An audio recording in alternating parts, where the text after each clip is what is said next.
Welcome back, mga Aldab. Ito na naman po ang inyong lingkod, si Mr. Destiny. At magbibigay po tayo ng pinaka-latest na updates po ngayon kay Alden Richards. Sabi ko nga po sa inyo, dito po sa channel ni Mr. Destiny, 101% updated po kayo. Di po ba? Although pinag-uusapan ngayon ay Miss Universe at si Michelle D. Abay, syempre hindi naman po natin yan topic. Pero sila po yung trending ngayon.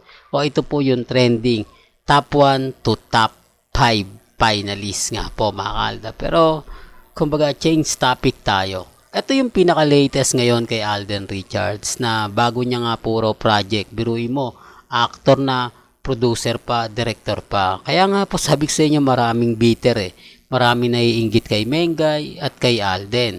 Di po ba? Totoo naman po yung mga sinasabi natin. Lalong-lalo na nga po pagdating po sa social media. Kasi doon naman po ako talaga bumabase. Hindi po ba? Tama naman po yung sinasabi ng iba. Na ako si Mr. Destiny, paano pag wala rin siyang update, halatang halata na kumukuha lang siya ng impormasyon sa, kumbaga, sa social media. Tama naman po, hindi ko naman sasabihin na hindi ako doon kumukuha. Totoo naman po na doon ako kumukuha. Hindi po ba? Hindi lang po nila tanggap yung mga ganyang kaganapan. Di po ba? Hindi lang nila tanggap yung mga nilalagay natin. Sabi ko nga po sa inyo, kung ano lang yung latest, kung ano lang yung trending, doon lang po ako. Di po ba? Huwag po kayong basta-basta maniniwala sa mga sinasabi ng iba, pahayag po ng iba. Ang importante lang naman po, maging updated po kayo. Di po ba? Real talk, mga kaaldab. Kaya nga po nandito si Mr. Destiny para bigyan kayo ng mga kaganapan, lalo na nga po ngayong sa issue na pag-uusapan natin dahil kumbaga dito nga po sa second update natin talagang ang daming bitter. Naglalabasan nga po. Di po ba? Pero bago natin yung pag-usapan, tumutok po muna tayo. Ang Viva Films isa sa pinakamalaki na kung saan marami talagang artista ang nakilala at umaasa pa nga po na mabibigyan ng project. Hindi po ba? Kaya lang syempre lumabas na yung Viva Max na sinasabi nga po na puro iba na nga po raw yung mga pinalalabas. Hindi po ba? Kaya nga po nagulat tayo nung makita natin si Boss Vic at si Alden at sa sinasabing niyang baka sakasakali magkaroon ng project. At hindi nga po tayo nagulat pa kasi sabi ko nga po sa inyo sa mga ganyang update hindi naman po tayo nagpapahuli.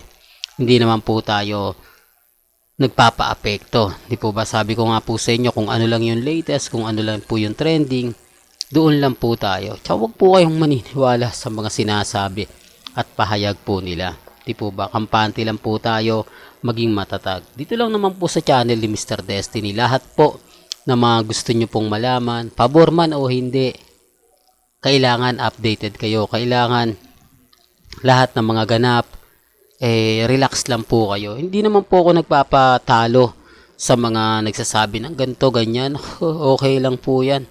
Di po ba? Basta relax lang po tayo. Kung ano lang po yung latest, kung ano lang po yung trending, dun lang po tayo.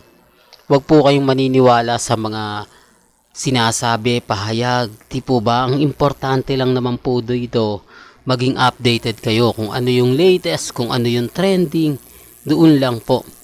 Di po ba? Tapos sasabihin nila ng ganito, sasabihin nila ng ganon. Okay lang naman po yan. Basta ako, masaya po ako sa mga sinasabi at pahayag po ng iba. Hindi naman po ako nagpapatalo at never naman po akong magpapasindak sa mga sinasabi nila. Magiging kampante lang ako. Tuloy-tuloy naman po yung update na binibigay ko. Di po ba? Kaya relax lang po kayo. Kung sino bagong niyang kapatner at kung sino-sino yung mga taong makakatrabaho ni Alden Richards sa Viva Films, tumutok lang po kayo sa akin para alam nyo lahat-lahat ng kabuuang kwento. Di po ba? Especially mga mamis, mga titas, mga senior. Huwag na po kayong pupunta sa iba kasi mabe-brainwash lang po kayo. Pero bago tayo pumunta sa pinakamainit na update na sinasabi ko po kanina, kung bago ka lang sa channel na to at isa kang true-blooded Aldab Nation na nagmamahal kila Mengay at Isoy, tama po ang channel na pinuntahan mo kaya consider na po kitang bagong subscriber at huwag mong kalimutang i-share ang mga video po natin sa mga mami, sa mga titas at sa mga senyor.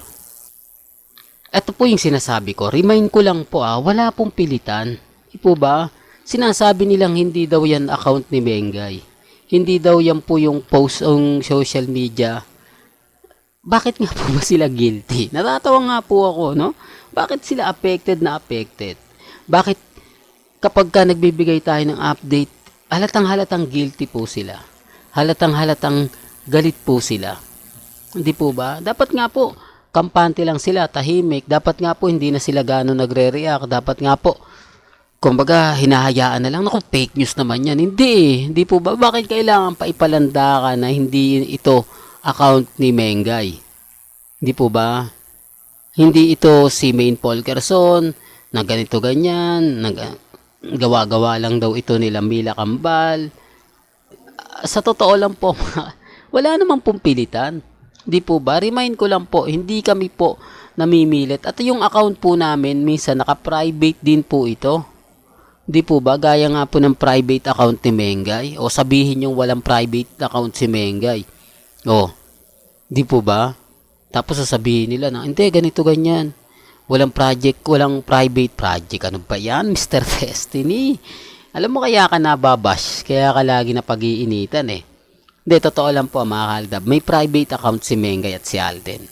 Nasabi na yan nang hindi sinasadya nila MJ, Mengay at siyempre alam din niya nila Maha. Di po ba? Lahat po ng mga malalapit kay Main Polkerson. Nung panahon po ng kung tawagin nga po ay 4M at 3M. Di po ba? Kaya lang siyempre mga kaldab lumipat na eh. Wala na, nasa ano na sila eh. Nasa EAT o nasa TBJ na sila. TBJ. TV5 na sila. O EAT Studio. Kaya lahat ng mga sinasabi mo Mr. Destiny, kumbaga ano na lang yan, ganito na lang yan. Di po ba wala nang katotohanan yan? Alam ko naman po na madali lang nilang kalimutan yung mga bagay-bagay na relate sa Aldab. Di po ba? Kahit alam naman natin na isa nga po sila sa mga kinilig, isa po sila sa mga nagmahal. Kaya nga po alam po nila yung mga bagay-bagay na ina-update po natin eh. Agad-agad sila po yung nagre-react. Agad-agad binabasag po nila. Alam nila na kapag kumalat to at talagang mag-trending, syempre ibang usapan na yan. Di po ba? Yan po yung ayaw po nilang mangyari. Kaya nga po agad-agad tayo binabasa. Kaya nga simpleng tanong ko lang, bakit nga po ba takot na takot sila? Bakit nga po ba kung titignan nyo, ganun po yung ginagawa nila? Dapat hindi na nga po sila nagre-react, Dapat, kumbaga, okay lang, kahit naman, kasi hindi naman totoo yan, Kasi ganito, gawa-gawa lang ng mga army, ng Aldab Nation yan, nila Mila Kamban, ni Larry, Menchard, at kung sino-sino pa. Di po ba? Pati nga po yun na mayapa, binabanggit pa rin po nila. Pero okay lang. Di po ba? Sabi ko nga po sa inyo, kung ano lang po yung latest, kung ano lang po yung trending, kung ano lang po yung kumbaga pinag-uusapan, relax lang. Di po, darating naman po yung point mga kaaldab na matatapos din naman po itong mga ganitong issue, magkakaalaman din naman po. Di po ba? Sa ngayon, sinasabi ko lang po sa inyo kung gaano nga po ba sila ka-sensitibo sa mga bagay na ganyan. Kapag ka-edited, hinahayaan lang po nila. Kumbaga, okay lang yan. Hindi, kahit naman edited yan Post ni Mengay yan Di po ba? Pero hindi po nila iniisip yung mga bagay-bagay na kapag kami naman ang nagbigay ng update, guilty sila. Di po ba? Halatang-halatang affected sila. Samantalang, kumbaga, kapag kami, hahanapan kami ng ebidensya at resibo. Sinasabi ko lang po ito para po sa kaalaman ng lahat, lalo na nga po sa mga taong bumibisita at dumadaan sa channel natin. Katulad ko, ako kampante ako basta relax lang ako kung ano yung nababasa ninyo, napapanood ninyo, napapakinggan po ninyo sa Instagram, sa Twitter, sa Facebook, okay lang po yun. Ang importante lang naman po kung ano yung paniniwala po ninyo. Basta't naandito lang si Mr. Destiny sa likod ninyo, kampante ako, at naandyan kayo, matatag po tayo. Walang sisira po sa Aldab Nation. Well, hanggang dito na lang po yung updates natin mga ka-Aldab. Kaya kung gusto nyo pa po ng pinaka-latest at mga sariwang update at by tumutok lang po kayo dito po sa channel ni Mr. Destiny para updated po kayo sa mga latest at sa mga bagong video po na ilalabas po natin maya maya lang. Hanggang sa muli, salamat po sa panonood at pakikinig.